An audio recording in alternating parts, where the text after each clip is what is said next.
U više od 170 zemalja sveta u prvoj nedelji avgusta obeležava se Svetska nedelja dojenja, a kada je Srbija u pitanju, tu je oktobar mesec, 40. sedmica u godini, kada se obeležava Nacionalna nedelja dojenja.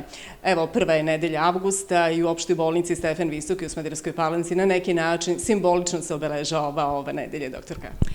Jeste, kao i prethodnih godina, i ove godine praktično održavamo tradiciju da na neki sebi svojstven način obeležimo i ovu Svetsku nedelju dojenja u prvoj nedelji avgusta meseca.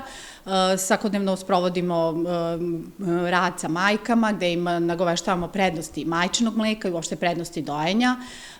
Takođe sprovodimo i metodu kontakta kože na kožu gde već odmah po rođenju stavljamo dete na majčine grudi, uspostavljamo prvi podoj, što svakako kasnije mnogo više povećava stopu dojenja kod dece. Koliko je dojenje važno i za bebu i za majku? Dojenje je jako važno i mi kao pedijatrija to imamo ulogu promotera dojenja, svakako i uz pomoć akušera koji su ovde u porodilištu. Značajno je zato što pruža brojne prednosti ne samo za majku, već i za novorođeno dete. Pre svega za dete zato što uspostavlja bolji kontakt sa majkom i tu emocionalnu povezanost produbljuje.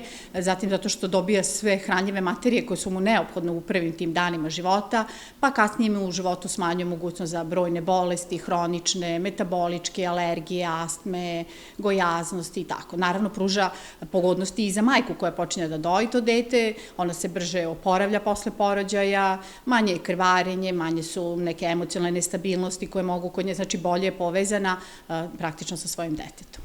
A to majčino mleko sadrži sve ono što je neophodno i uvek smo nekako govorili da je to neka ta prva vakcina za taj imunitet koji se stvara kod deteta.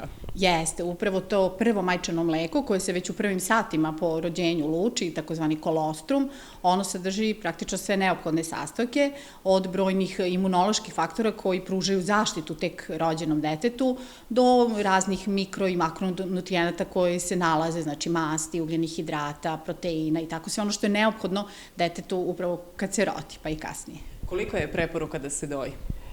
Svetska zdravstvena organizacija preporučuje najmanje 6 meseci, s tim što se savetuje da se nastavak dojenja uz nemlečnu ishranu nastavi i do kraja druge godine života. To su preporuke koje i dalje važe i mi praktično stalno savetujemo da se naše majke drže tih preporuka. Evo, pretpostavljam da u porodilištu ima beba i da ima oni koje su rodile prvi put, ali ima i one koje su rodile drugo i treće dete i koje su dojile, što se onih koji su rodile prvi put, verujem da i tekako slušaju vaše savete.